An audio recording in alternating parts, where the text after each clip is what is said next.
Un professeur de gym sans histoire quitte mystérieusement la ville sans prévenir personne. Quelque temps après, l'homme envoie plusieurs lettres pour expliquer les raisons de son départ.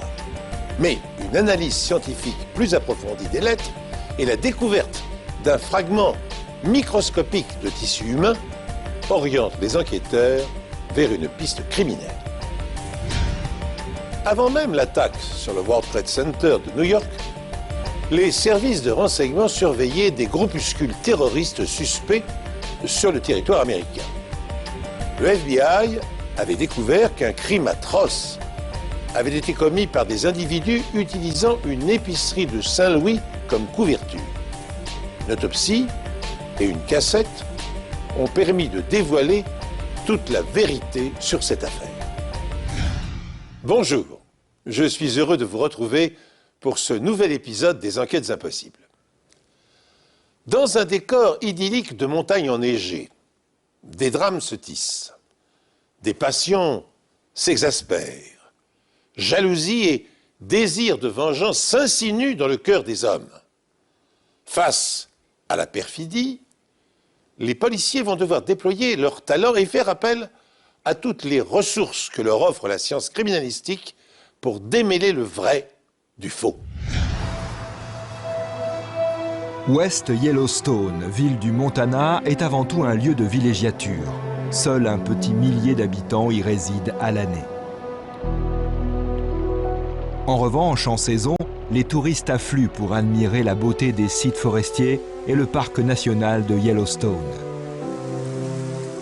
West Yellowstone sert surtout de voie d'accès au parc national de Yellowstone. Plus d'1 million de visiteurs y passent chaque année. Il s'agit donc d'une ville touristique. Ronnie et Brad Brisbane sont propriétaires d'un restaurant en ville. Parallèlement, Brad dispense des cours de gym au lycée local. Brad aimait s'amuser. Il aimait la vie. Il était très farceur.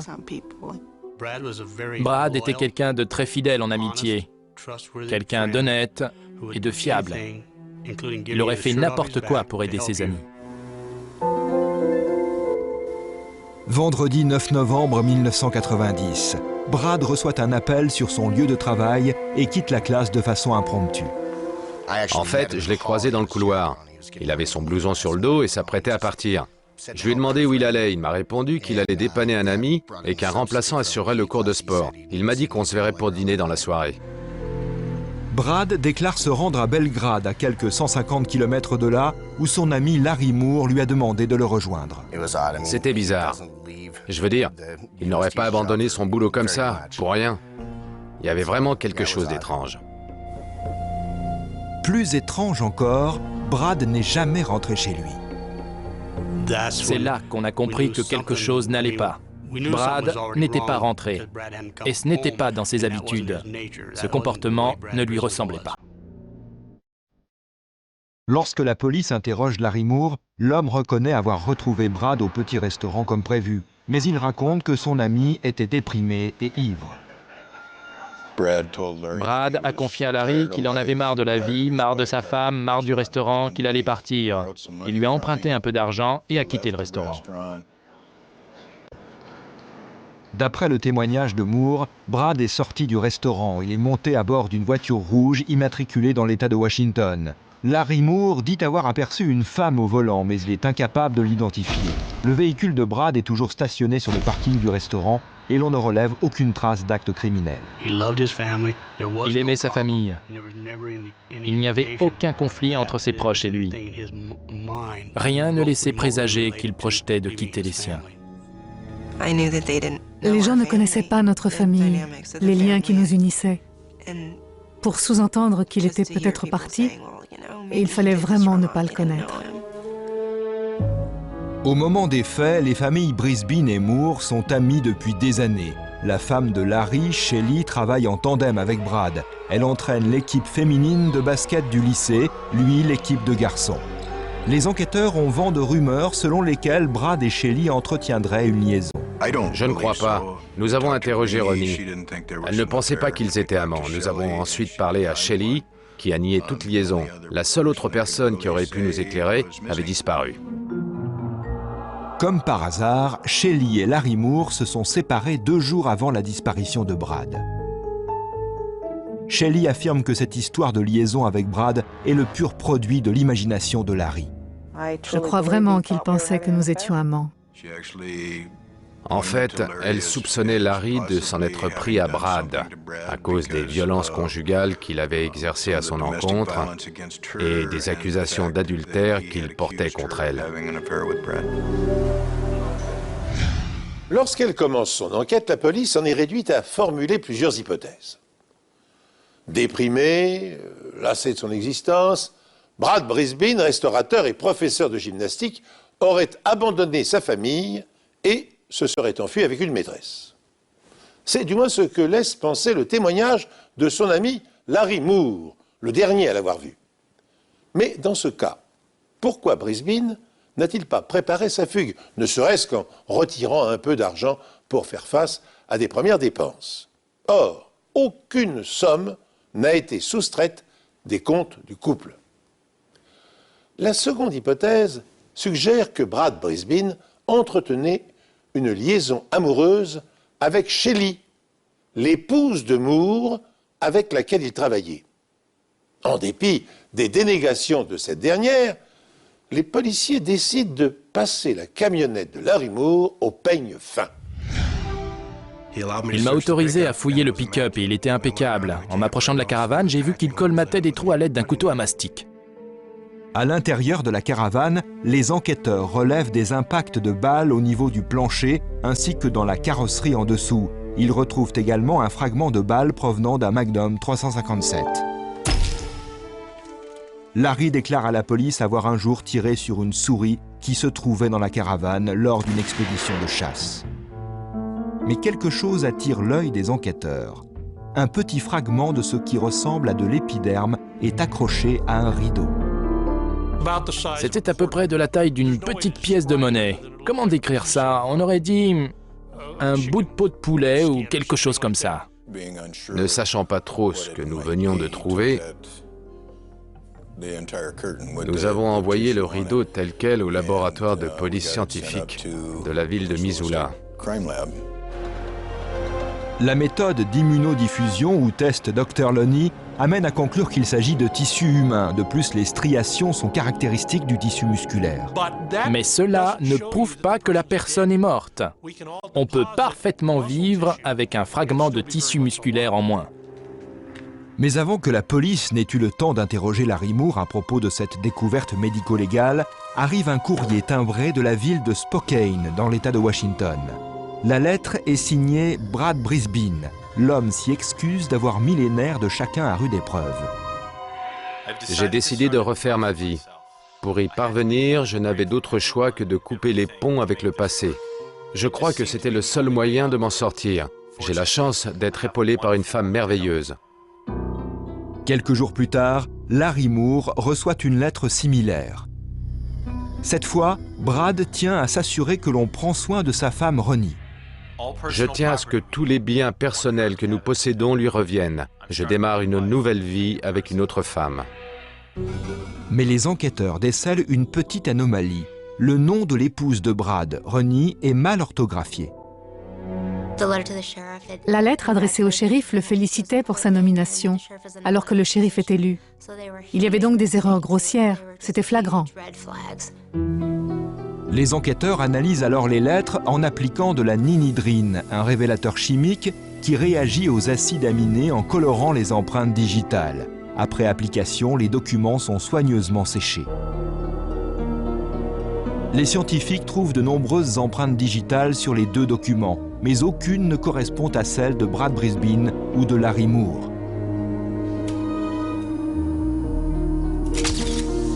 Les lettres sont ensuite examinées par un expert en documents.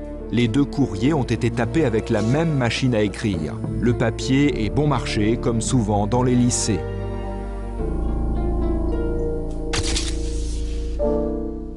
Les caractères ne présentent aucun défaut, ce qui rend difficile l'identification de la machine à écrire utilisée.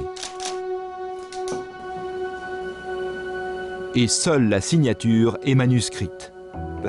Nous sommes en présence d'une signature complète et cursive. On distingue des tremblements. Le geste paraît mal assuré et lent.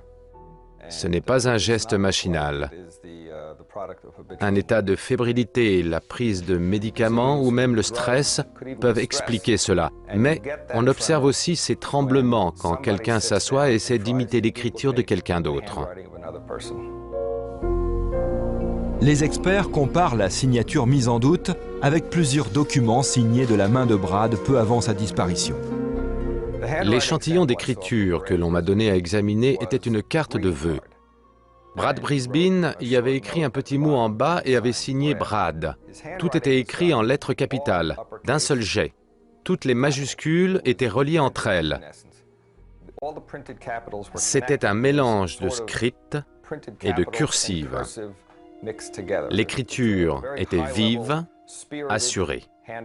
Le geste rapide, fluide, spontané. Or, la signature présente une graphologie tout à fait différente.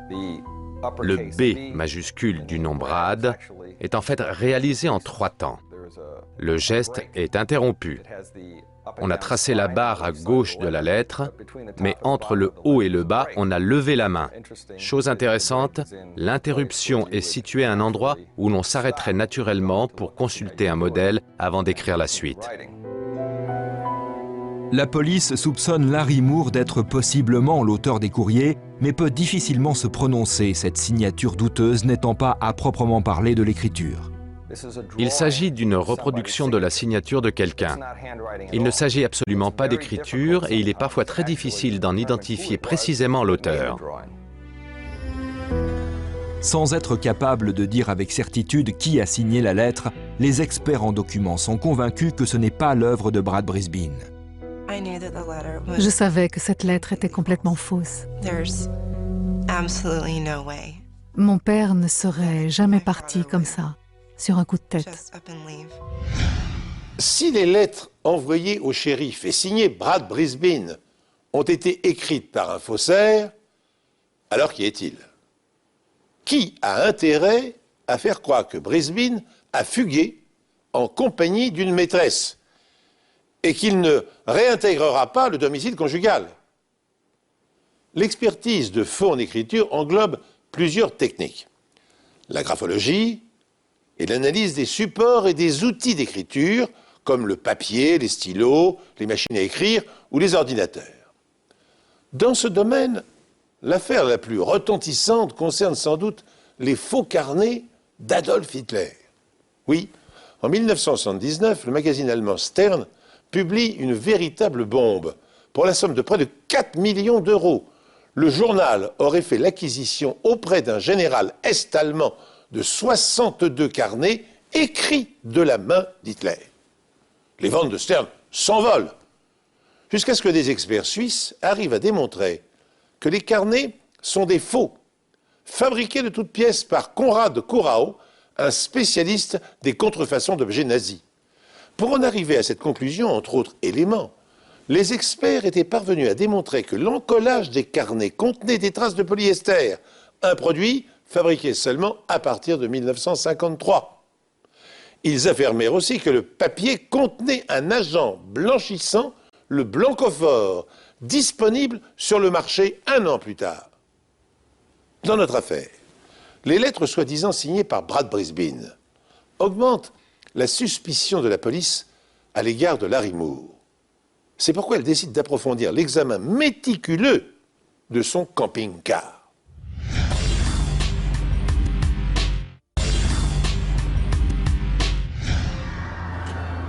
Sur le marchepied de la caravane de Moore, la police relève des traces qui ressemblent à des éclaboussures de sang. Au microscope, les scientifiques découvrent qu'il ne s'agit pas seulement de sang, mais de tissu. Tissu que l'on identifiera comme étant du tissu humain. L'échantillon est composé à la fois de petites cellules granulaires et de cellules plus grosses, dites cellules de Purkinje. La conclusion s'impose. Le fragment provient d'un muscle. Les experts sollicitent toutefois un second avis. Ils ont envoyé le tissu à Mark Cohen, neuropathologiste dans l'Ohio. Celui-ci a examiné l'échantillon et confirmé « il provient bien d'un mammifère et plus précisément d'un cervelet de mammifère. C'est un fragment de tronc cérébral. » Le cervelet siège à la base du cerveau et commande essentiellement la mémoire et les mouvements automatiques. Le cervelet contrôle le muscle cardiaque. Aucun être humain ne peut vivre sans. Un expert en balistique compare alors l'emplacement du tissu cérébral retrouvé dans la caravane avec les points d'impact de balles. À l'aide d'un laser, il marque le centre de l'impact de balle, puis suit la trajectoire du projectile. Il en déduit que l'auteur des coups de feu a tiré debout. Peu de gens tirent en tenant leur arme en l'air au-dessus de leur tête. Et si l'on imagine qu'un corps se trouvait interposé entre les deux, la distance dont on parle ne dépasse pas quelques centimètres. Ce qui veut dire, par exemple, que la victime ne pouvait pas se tenir debout. L'homme pouvait être effondré ou quasiment à terre. Les experts en balistique examinent ensuite le fragment de balle retrouvé sur le plancher de la caravane et constatent que la trajectoire a dévié. La déformation aurait été très différente si le projectile avait percuté une surface comme du bois, du béton, une cloison sèche ou du métal. La balle a été ralentie. Plus la trajectoire du projectile est longue, lorsqu'il traverse un corps, un tissu ou un simulateur de tissu, plus il perd en vélocité. Pour identifier l'individu à qui appartient le tissu cérébral, les enquêteurs soumettent l'échantillon à un test ADN, mais ils n'ont aucun corps pour procéder aux comparaisons. Nous pouvons déterminer si ce tissu appartient ou non à la personne disparue. Nous pouvons comparer son ADN à celui des membres de sa famille, des enfants et de la mère de la victime. Un enfant porte 50% du patrimoine génétique de sa mère et 50% de celui de son père. En prélevant un échantillon d'ADN sur les pouces de Brad, ses 4 enfants et sa mère, les scientifiques sont en mesure d'établir le profil ADN de Brad par un processus d'élimination. Pour ce faire, ils recourent à la technique RFLP, la méthode d'analyse ADN la plus élaborée à l'époque. Sans le désigner par son nom, cet échantillon tissulaire appartenait à un individu qui pouvait parfaitement être le père des enfants soumis à l'analyse et le frère de la personne disparue. Les scientifiques analysent ensuite le minuscule fragment de tissu cérébral. Pas plus gros qu'une tête d'épingle, l'échantillon est trop petit pour pouvoir être soumis à un test RFLP. Les scientifiques décident donc de l'amplifier par PCR, un procédé consistant à dupliquer un petit fragment d'ADN en vue de l'agrandir de façon à pouvoir l'analyser. L'analyse ADN par PCR révèle que le tissu cérébral retrouvé dans la caravane de Larry Moore appartient à Brad Brisbin. Je savais que ça allait coller. La confirmation officielle de la correspondance a été un grand moment d'émotion. Quelque chose que je n'avais jamais ressenti auparavant.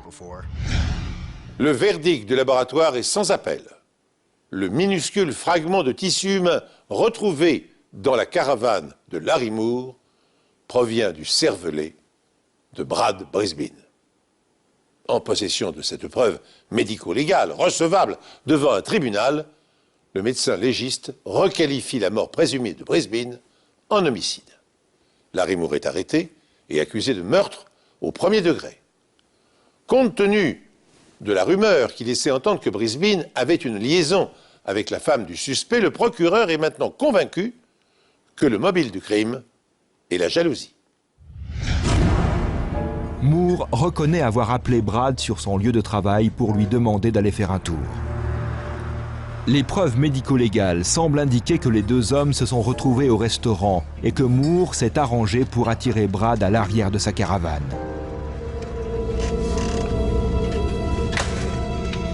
Une fois à l'intérieur, Brad s'est retrouvé piégé. Je vais te montrer dans une seconde. Tu peux me passer les pinces posées là-bas, par terre ? Brad est à terre lorsque Moore lui tire plusieurs balles à bout portant.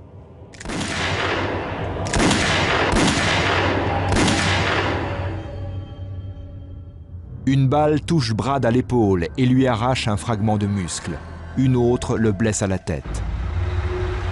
Personne n'entend les coups de feu à cause des nombreux véhicules qui circulent autour du restaurant routier. Les autorités n'ont pas la moindre idée de l'endroit où Moore a transporté le corps. Il savait qu'il avait le matériel nécessaire à West Yellowstone. Il dirigeait une entreprise d'extraction, il avait à disposition des fosses, il pouvait donc se débarrasser du corps assez facilement. Les procureurs pensent que Moore a tenté de dissimuler les preuves en nettoyant la caravane à la vapeur et en retirant la moquette. Mais les impacts de balles et les minuscules fragments de muscles et de tissu cérébral convainquent les experts que Brad est mort. Il ne reste plus au procureur qu'à convaincre les jurés. Il est certain que la principale préoccupation d'un procureur est de s'assurer qu'il tient le bon coupable et qu'il y a bien eu meurtre. Quoi de pire que de se rendre compte qu'on a condamné un innocent? Larry Moore nie avoir tué Brad Brisbane et plaide non coupable. Les procureurs soutiennent que Larry Moore a éliminé Brad Brisbane par jalousie, convaincu que Brad couchait avec sa femme, Shelly. Il semble que Moore ait contrefait la signature de Brad sur plusieurs lettres pour embarquer les enquêteurs sur une fausse piste. Les preuves médico-légales démontrent deux choses aux jurés. 1. Que Brad Brisbane est mort. Et 2. Que Larry Moore est le tueur. We, the jury, find the defendant guilty of the offense of homicide. Moore est condamné à une peine de 60 ans d'emprisonnement. Pour la première fois dans le Montana, une affaire de meurtre est jugée en l'absence de corps. C'est aussi la première fois que l'analyse ADN sert à résoudre un dossier comme celui-ci dans le Montana. Tout juste 2 ans après sa condamnation, Larry Moore fait une nouvelle fois la une des journaux. Accusé cette fois d'avoir fomenté la fabrication d'une bombe dans l'enceinte de la prison. Afin d'éviter les accusations fédérales, Moore consent à conduire les autorités jusqu'au corps de Brad Brisbane. Moore oriente les forces de l'ordre vers un terrain de campement où il a dissimulé le Magnum 357 qui lui a servi à tuer la victime. On l'a retrouvé au pied d'un arbre, dans l'un des terrains de camping de Gallon Canyon. Moore conduit également la police à quelques kilomètres hors de la ville de West Yellowstone jusqu'à une carrière de gravier de laquelle est exhumé le corps de Brad. Il ne nous a rien dit au sujet de l'homicide. Lors de la découverte du corps de Brad, Larry a légèrement blêmi et il est parti s'asseoir dans un véhicule, mais il ne nous a jamais expliqué pourquoi ni comment il avait commis cet acte. Une autopsie du corps de la victime confirme ce que les scientifiques ont affirmé face au jury 2 ans auparavant. La victime a succombé à de multiples blessures par balle au niveau de la tête et de la partie haute du thorax, autrement dit dans la région de la poitrine ou du dos. Même s'il a conduit la police jusqu'au lieu où se trouvait le corps et l'arme du crime, Moore n'a jamais fait d'aveu, jusqu'à aujourd'hui. Dans une lettre adressée en exclusivité aux producteurs de ce programme, l'homme admet sa culpabilité. Je suis coupable des faits qui me sont reprochés et je suis soulagé que la vérité éclate enfin grâce aux technologies modernes. J'ai compris que dire la vérité était la seule chose à faire. Pour la famille Brisbane, ces paroles ne sont qu'une bien maigre consolation. Je crois que le plus dur a été d'élever les enfants. Ce n'est pas juste d'avoir à grandir sans père. J'aimerais me retrouver face à Larry Moore et lui demander pourquoi il a tué mon père et qu'il me donne une réponse franche et honnête. Je crois qu'il nous doit bien cela. C'est le minimum qu'il puisse faire pour cette famille. Quand on est adolescent, un drame pareil vous brise complètement. Rien que l'idée que quelqu'un ait commis un tel acte. Les différentes analyses médico-légales ont été autant de pièces qui, une fois réunies, ont permis de reconstituer le puzzle des derniers instants de la vie de Brad Brisbane. Sans cela, nous n'aurions même pas pu prouver que Brad était mort. Il serait encore aujourd'hui porté disparu. L'affaire a été ainsi définitivement bouclée. Le corps de Brad Brisbane a été retrouvé et identifié. L'arme du crime a elle aussi été exhumée et le meurtrier a avoué son crime. Des témoignages tardifs ont permis de mieux comprendre le mode opératoire de l'assassin.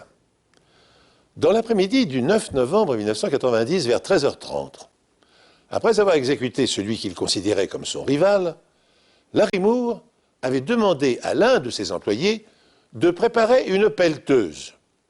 L'employé a ensuite certifié à la police que Moore n'avait ramené l'engin au garage qu'à 17h, le temps pour lui de creuser une tombe sommaire à l'abri des regards. Au cours des interrogatoires, Moore a changé plusieurs fois sa version des faits.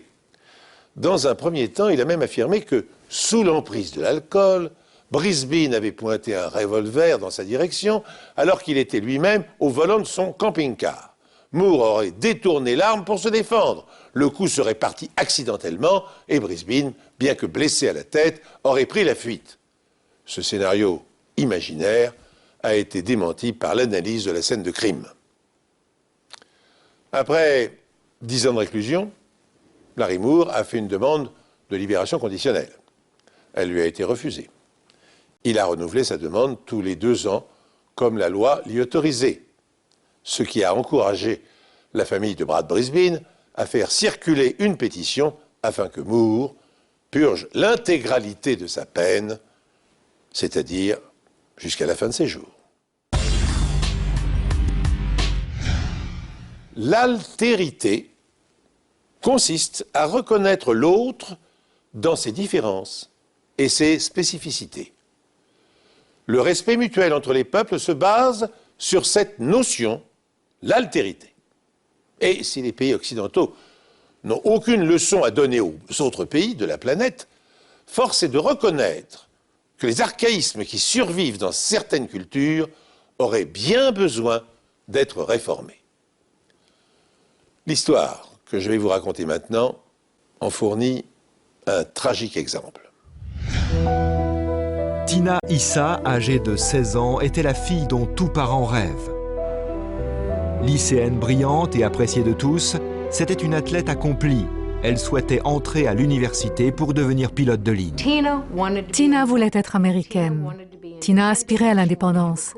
Elle voulait avoir une profession, pouvoir voyager. Elle voulait vivre sa vie. Son père et sa mère, Zeyn et Maria Issa, des immigrés palestiniens, tenaient une petite épicerie dans le centre de Saint-Louis. Comme beaucoup d'immigrés, les Palestiniens travaillent dans l'alimentation. C'est une tradition en Amérique. Un commerce dans le secteur de l'alimentation fait partie de ce qu'il y a de plus simple à tenir. Le 6 novembre 1989, Tina travaille le soir dans un fast-food. D'après les Issa, Tina est rentrée à la maison vers minuit et une dispute a éclaté. Elle a déclaré ne plus vouloir vivre chez ses parents et a exigé d'eux 5 000 $ pour subvenir à ses besoins. Face à leur refus, Tina aurait tiré un couteau de son sac à dos et les aurait menacés. Dans la bagarre, Zeyn déclare avoir retourné le couteau contre sa fille pour se défendre.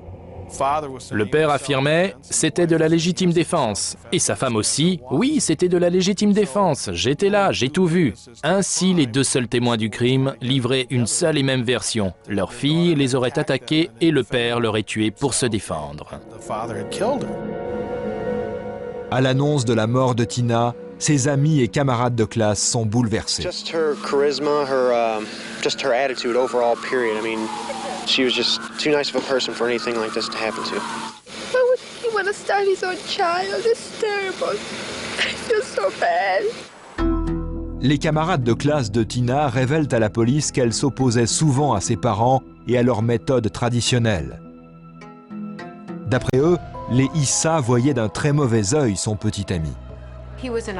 C'était un très bon élève. Il était extrêmement brillant. Il était dans une section réservée aux meilleurs élèves des écoles publiques de Saint-Louis. C'était un artiste. Il peignait, il dessinait, il écrivait des poèmes. Je ne pense pas que ce soit seulement parce qu'il était noir. À mon avis, le fond du problème est qu'elle avait un petit ami et qu'il ne pouvait plus la contrôler. Les faits se sont-ils déroulés tels que le prétendent les parents de Tina? Ou ces derniers ont-ils voulu s'opposer de la manière la plus violente qu'il soit à la relation que leur fille entretenait avec un garçon de son âge? Mais en attendant que les policiers éclaircissent les circonstances de la mort de Tina, le FBI fait une révélation fracassante à l'inspecteur en chef Harry Hugger. Zain Issa, le père de la victime, a été vu et photographié au Mexique en présence de terroristes masquant ses activités réelles sous le couvert d'une épicerie. Issa serait un agent dormant de l'Organisation de libération de la Palestine, la branche extrémiste du Fatah, dirigée par le terroriste Abu Nidal. Cette révélation donne soudain une nouvelle dimension à ce qui apparaissait au début de l'enquête comme un tragique accident. Abu Nidal signifie père de la guerre. Abu père, Nidal guerre. C'était l'un des terroristes les plus virulents qui soit. Il est responsable d'attentats déclenchés simultanément à Vienne et à Rome. En l'espace de 2 ans, Zain Issa a fait 14 déplacements à l'étranger. À Caracas, Athènes, Londres, Israël, Zurich et Madrid. Le FBI, entre autres, surveillait des familles du Moyen-Orient susceptibles d'entretenir des liens avec des groupuscules terroristes. Les Issa assuraient ce qui avait tout l'air d'être une cache pour l'un des groupes terroristes du Moyen-Orient. La famille Issa est donc bien connue des services secrets américains. Comme un agent secret m'a dit, ces gens-là ont une organisation digne de la mafia, mais nettement moins sympathique. Les enquêteurs se demandent alors si la mort de Tina s'est bien produite comme son père et sa mère veulent bien le laisser entendre. Les parents de Tina n'en démordent pas. Son père a tué Tina en état de légitime défense parce qu'elle les avait attaqués avec un couteau. Le père de Tina était couvert de sang. Il présentait des coupures aux mains qu'il s'était faites, disait-il, en se défendant contre sa fille qui l'attaquait. En assemblant les différents éléments dont je disposais pour cette affaire, cela m'a paru extrêmement suspect. Les médecins légistes ont longtemps considéré l'autopsie comme le témoin silencieux, une façon pour la victime de livrer sa version des faits, des éléments que les suspects bien souvent occultent. Pour l'autopsie de Tina, le médecin légiste, le docteur Philip Birch, a eu recours à une technique médico-légale particulière permettant d'analyser le type de plaie. Pour cette affaire, je n'ai pas considéré une seule blessure, mais toutes les blessures comme formant un tout. Tina a reçu 6 coups de couteau profonds au plexus solaire, dans un périmètre rapproché. Pour le docteur Birch, la mort a pu être provoquée par l'une ou l'autre de ces blessures. Les plaies les plus graves étaient toutes concentrées dans la région inférieure centrale du thorax et dans le ventre. D'après ce que l'on m'a dit, elle aurait été impliquée dans une bagarre sauvage avec un couteau. Or, cela semble étonnant que toutes les blessures mortelles soient concentrées dans une région bien spécifique du corps. En effet, les victimes poignardées se débattent souvent pendant une agression. Il ne me semble pas qu'elle ait pu bouger librement ses membres pendant la bagarre. Soit elle est restée clouée sur place de son plein gré, pour une raison inconnue, soit elle était incapable de se débattre, soit quelqu'un l'en empêchait. La théorie du Dr Birch semblait confirmée par les ambulanciers qui ont retrouvé Tina par terre, les bras au-dessus de la tête, comme si on l'avait maintenue. Zain n'a pas pu l'immobiliser, il était plutôt petit. Sa fille était certainement aussi forte, voire plus forte que lui. Il n'a pas pu lui infliger ce type de blessure tout en l'empêchant de se débattre. La seule autre personne présente était Maria, la mère de Tina. Maria prétend qu'elle était dans le canapé quand la bagarre a éclaté, mais les preuves médico-légales laissent penser autre chose. On a retrouvé des poils et du sang de la jeune fille à l'intérieur d'un polo blanc porté par Maria au moment des faits. Et cela confirmait notre théorie. Maria devait l'immobiliser pendant que Zain la poignardait. Il ne s'agissait plus là de légitime défense, c'était comme dicté par la colère ou la rage, ou tout autre motif que de la légitime défense. Les enquêteurs s'intéressent alors aux blessures que présentent les mains de Zain. Blessures qu'il affirme s'être faites en se défendant. Son histoire ne collait pas. Nous avons remarqué une légère coupure comme si elle avait été faite avec une feuille de papier. À mon avis, en la poignardant, comme ses mains étaient couvertes de sang et glissantes, sa main a dérapé sur la lame du couteau et il s'est coupé, juste là, à l'extérieur de la paume. juste sous l'auriculaire. Cela expliquerait pourquoi on a découvert du sang de Zéine sur le manche du couteau retrouvé près de sa fille. Analysées par un médecin légiste, les blessures infligées par un couteau ou un objet tranchant révèlent l'angle d'entrée de la lame, si le tueur était droitier ou gaucher, et le degré de force nécessaire pour porter le coup. Par ailleurs, si une personne agressée présente des coupures aux mains, le légiste pourra en déduire qu'elle avait tenté de se défendre. Mais dans le cas de la mort de Tina Issa, l'analyse de ces blessures atteste un tout autre scénario. Le pire qui soit. Tandis que Maria immobilisait sa fille au sol, son mari, son père, l'a lardée de 4 coups de couteau au niveau du plexus solaire. Cette hypothèse est à ce point scandaleuse et incompréhensible que le procureur doute qu'un jury puisse croire que des parents aient pu tuer leur enfant au seul motif qu'elle souhaitait faire des études et choisir librement son petit ami.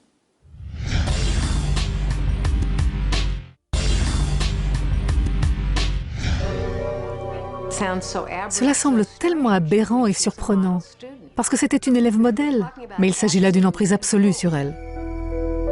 Les preuves médico-légales indiquent clairement que Tina Issa, 16 ans, n'a pas été tuée dans un cas de légitime défense, comme le prétendent ses parents. Le docteur Victor Levin est spécialiste du Moyen-Orient. Pour lui, la mort de Tina a un air de déjà-vu. Zayn Issa vient d'une petite ville de Palestine et porte avec lui tout cet héritage. Chaque jour, on peut compter par dizaines, et même par centaines, les femmes qui sont tuées pour avoir commis un crime où l'honneur de la famille est en jeu. Si le flirt est une attitude courante aux États-Unis, il est mal vu dans certaines parties du Moyen-Orient où les mariages arrangés sont de rigueur. Quand un homme et sa famille ont des filles, la pureté de ces femmes, de ces filles, garantit alors un mariage. Vous voyez ? Et remettre la fille intacte, préserver sa virginité, permet d'assurer une dot plus élevée. Une fille qui a été ne peut prétendre à aucune dot. Elle risque même de ne pas trouver de mari. La mort de Tina s'inscrit dans une tradition ancestrale, le crime d'honneur. Elle a terni l'honneur de la famille. On lave le sang par le sang, dirait Zayn. Dans les sociétés où les crimes d'honneur sont monnaie courante, ils sont généralement perpétrés par un homme de la famille, vraisemblablement pour se venger d'une atteinte portée à l'honneur d'une femme de la famille.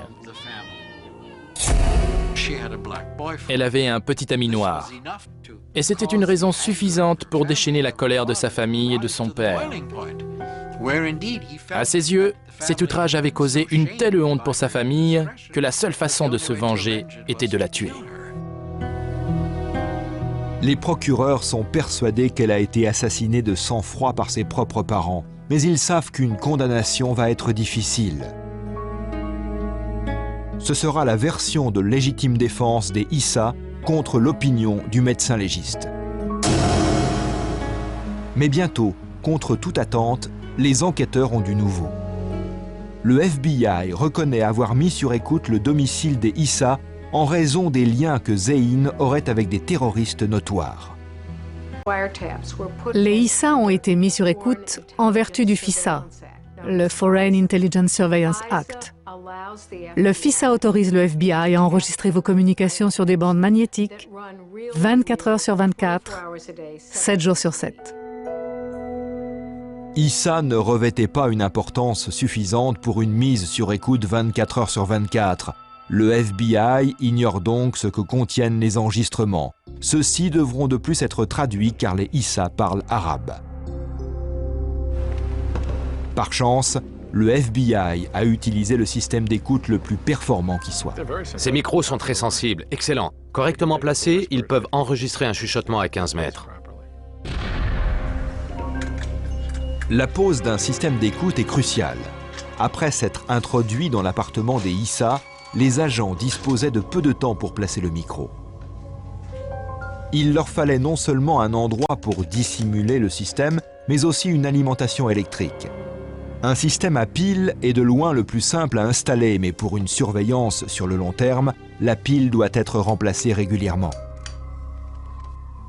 On s'introduit une fois, on a de la chance. La deuxième fois, on a encore plus de chance. La troisième, on est sûr de se faire prendre. Le FBI est parvenu à brancher le système à une prise électrique dans l'appartement des Issa.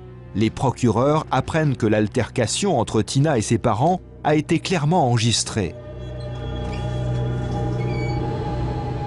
Mais fournir ces cassettes pour un procès public inquiète le FBI qui craint que la surveillance électronique d'autres supposés terroristes soit compromise. Finalement, le ministre américain de la Justice, à l'époque Richard Sandberg, accepte de remettre ces cassettes. Je n'avais jamais rien entendu et je n'entendrai probablement jamais rien de plus atroce, de plus horrible. Inutile de le faire traduire. On n'a pas à monter le volume. En fait, à plusieurs reprises, on aurait bien envie de le baisser. Les procureurs disposent là d'une pièce presque unique dans l'histoire de la justice américaine. Un enregistrement audio des événements avant, pendant et après la mort de Tina Issa.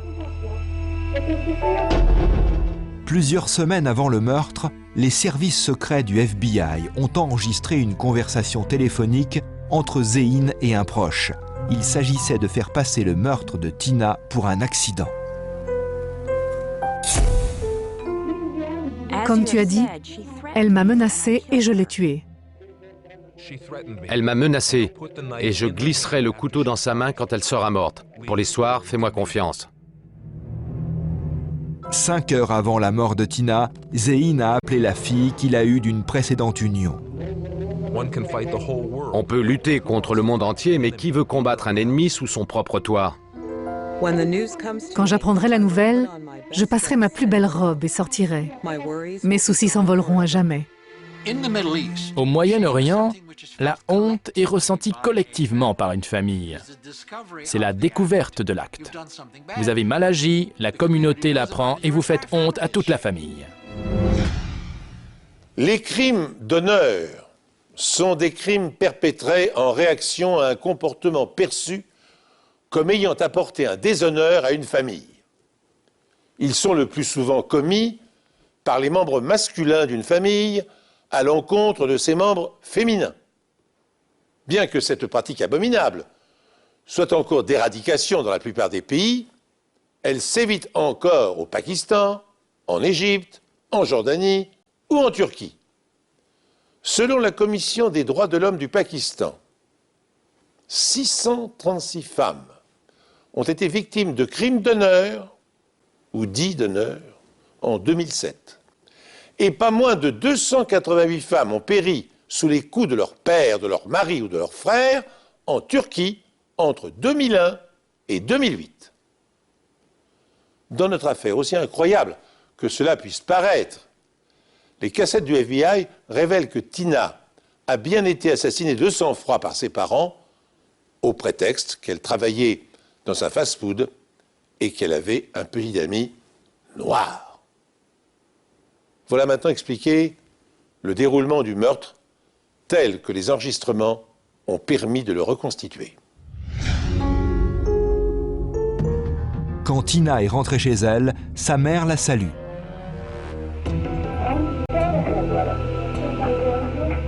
Voilà, Tina ne ressortira plus de l'appartement.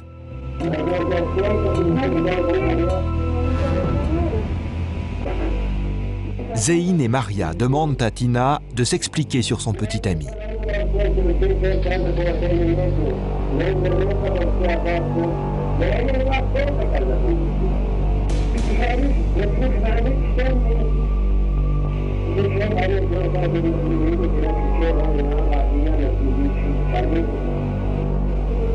La discussion s'envenime.